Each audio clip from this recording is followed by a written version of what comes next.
संविधान अनुच्छेद 148 से 151 तक है। अनुच्छेद 148 से लेके 151 तक। और सबसे पहले यानी कि सर्वप्रथम के कौन थे? भारत के पहले नियंत्रक एवं महालेखा परीक्षक विनोद राय।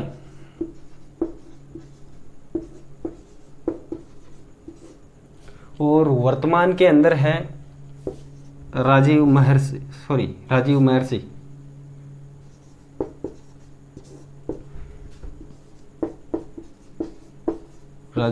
महर्षि। अब देखेंगे इसके कि नियुक्ति कौन करता है, वेतन कौन देता है, या किसके समान होता है, त्यागपत्र किनको देते हैं इत्यादि। तो सबसे पहले देखते हैं नियुक्ति कौन करता है। नियुक्ति करते हैं भारत के राष्ट्रपति। और त्यागपत्र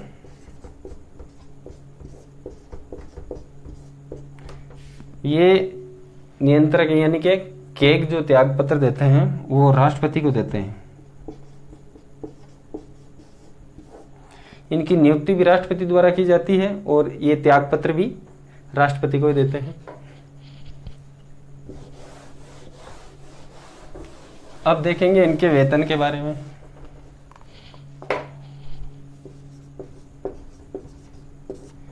इनका वेतन उच्चतम न्यायालय के जो न्यायाधीश हैं उनके समान इनको वेतन दिया जाता है। उच्चतम न्यायालय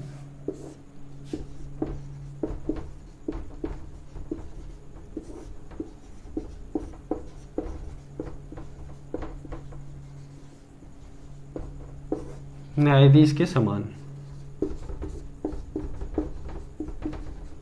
जो संचित निधि पर भारित होता है।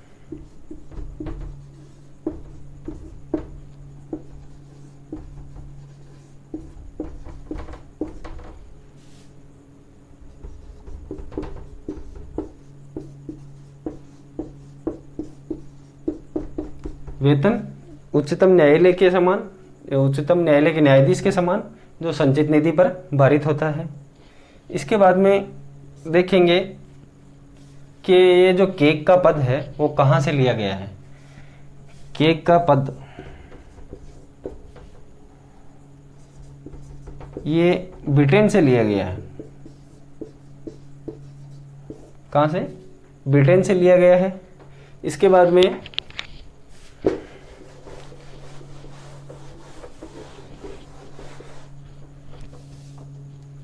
केग को संचित निधि का प्रहरी कहा जाता है।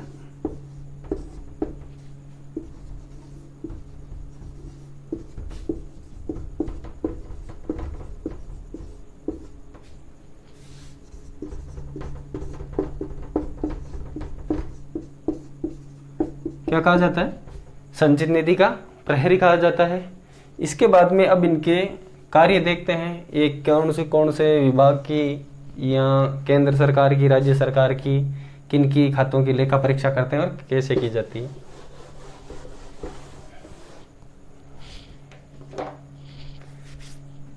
इनका मुख्य जो कार्य है वो ये है कि संसद ने जिस मद के लिए या जिस योजना के लिए जितनी राशि दी है, सरकार ने उतनी ही राशि उसी मद में खर्च की है या किसी दूसरी मद में खर्च की है, ये चेक करना केक का काम होता है। कि संसद द्वारा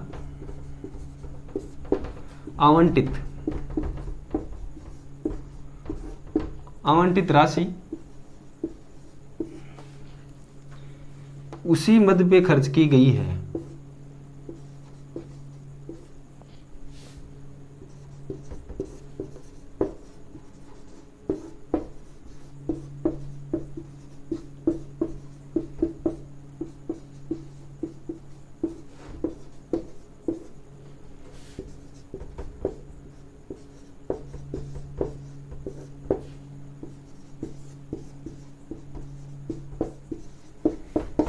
कि संसद द्वारा आवंटित राशि उसी मद पर खर्च की गई है जिस मद पर राशि आवंटित की गई है।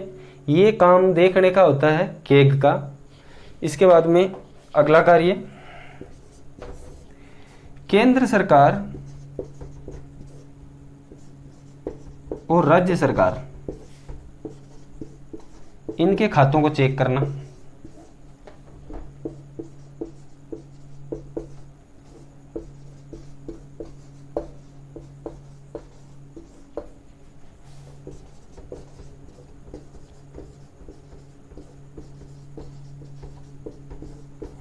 केंद्र सरकार और राज्य सरकारों के खातों को चेक करना। इसके बाद में अगला कार्य,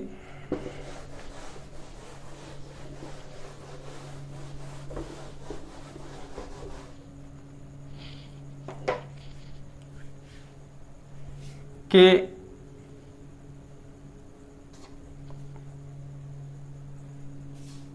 जो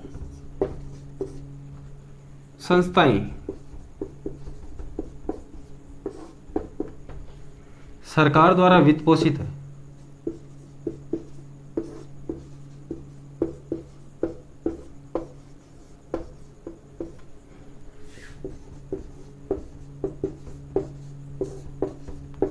उनकी लेखा परीक्षा करना या उनके खातों को चेक करना।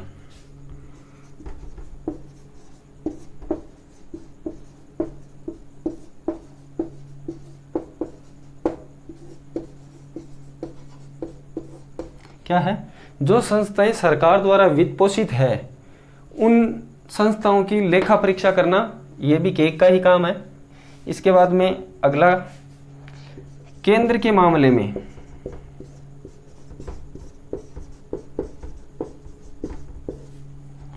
मामले में राष्ट्रपति को और राज्य के मामले में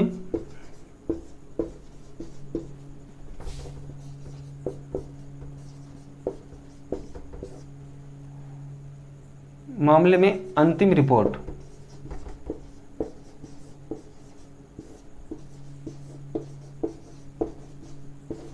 पेश करना। यानी कि केंद्र के मामले में जो अंतिम रिपोर्ट बनाई जाती है वो राष्ट्रपति को पेश की जाती है केग के द्वारा, और कि राज्यों के मामले में जो अंतिम रिपोर्ट केग के द्वारा बनाई जाती है वो राज्यपाल को दी जाती है।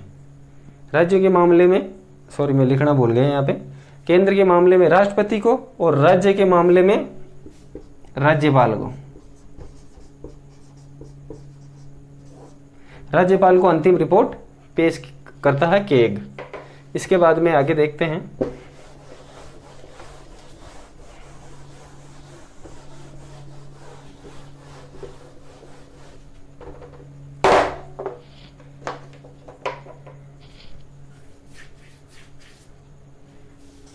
कि राज्य सरकार के लेखांकन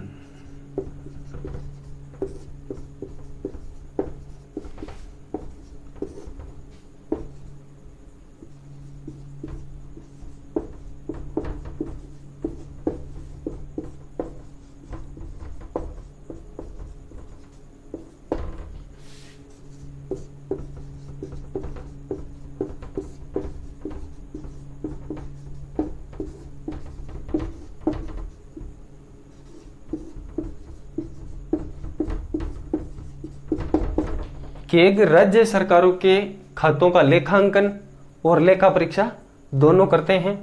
इसके बाद में आगे जो अपने रिपोर्ट के बारे में देख लिया था कि भाई रिपोर्ट केंद्र के मामले में राष्ट्रपति को और राज्य के मामले में राज्यपाल को।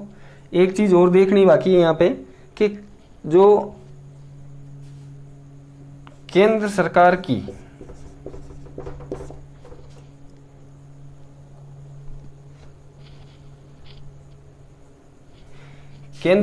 की जो रिपोर्ट होती है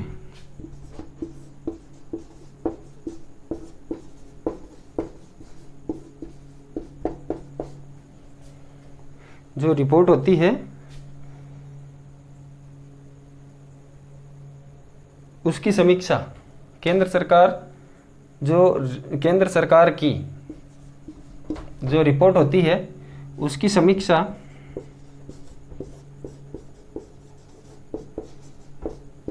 लोक लेखा समिति करती है।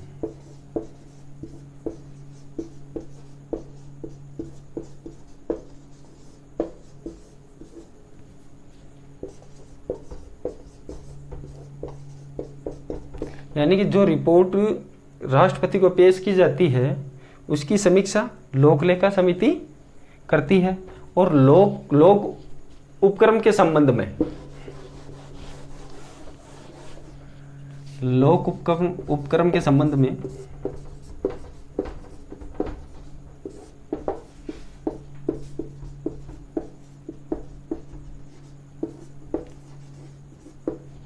लोक उपक्रम समिति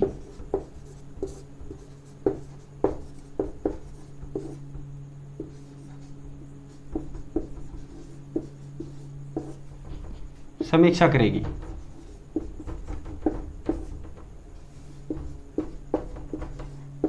जो लोक उपक्रम के संबंध में विषय होगा उस विषय के संबंध में लोक उपक्रम समिति उस विषय की या उस रिपोर्ट की समीक्षा करेगी। इसके बाद में कुछ एक पॉइंट और है वो देख लेते हैं।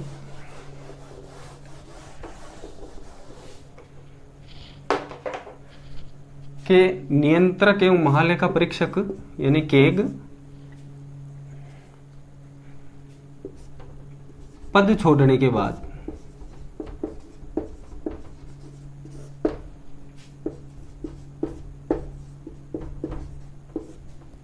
भारत सरकार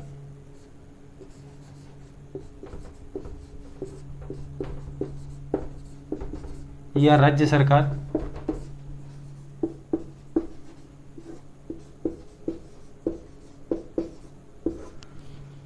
में कोई पद ग्रहण नहीं कर सकते।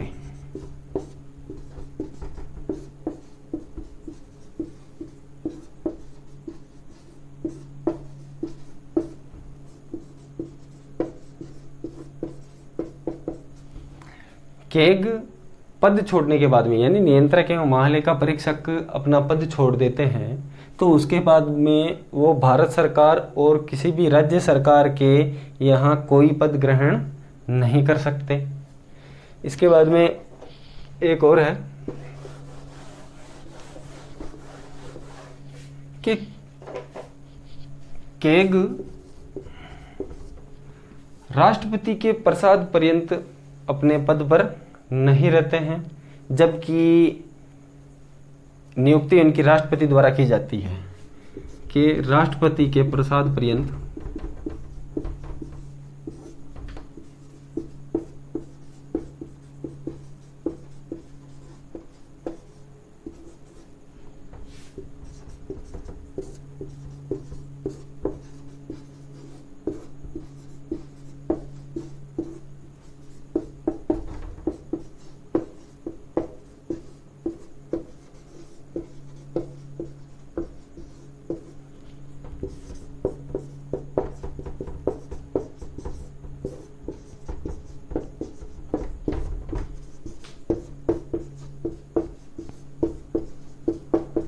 के राष्ट्रपति के प्रसाद पर्यंत पद पर नहीं रहते, जबकि नियुक्ति राष्ट्रपति द्वारा ही की जाती है। यहाँ अपना ये टॉपिक केग का नियंत्रक एवं महालेखा परीक्षक का समाप्त होता है और फिर जल्द ही मिलेंगे। धन्यवाद।